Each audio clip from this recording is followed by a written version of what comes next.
Well, the cyclones promise more misery for the state's beleaguered tourism and resources sectors, which have already taken a big battering from the floods.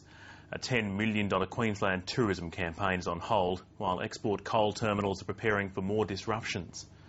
By the floods. On his way into today's cabinet meeting, the tourism minister tried to put on a brave face about the impact of the floods and cyclones. It's unfortunate, but we'll deal with it. The state government has injected an extra $5 million to promote Queensland, money matched by the federal government. But just when that campaign will run depends on Tourism Queensland, the department, and the weather. Certainly they're considering it very carefully as to when we launch them.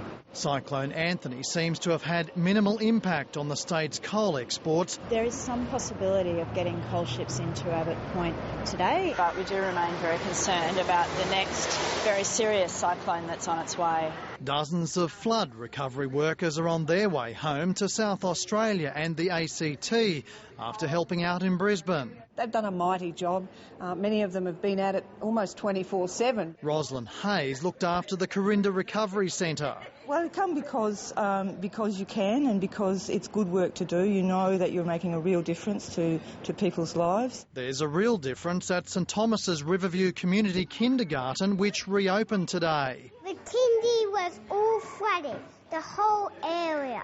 There was a tremendous amount of damage, and we've lost a lot. We've lost our lower playground, we've lost scramble nets, the children have no longer got a slippery slide. Thanks to community help, the kindy's back on its feet and most importantly has a new sand pit. But there was no sign of sand for champion golfer Adam Scott, who headlined a star cast at a flood racing tournament on the Gold Coast. It's just nice to be able to be home and contribute something. You know, a lot of the time I'm overseas. It's obviously a big day raising money for the flood victims, and you know it's been horrendous for a month or so. They're hoping to raise $100,000 and it will go directly to several flood affected families. James Kelly, ABC News.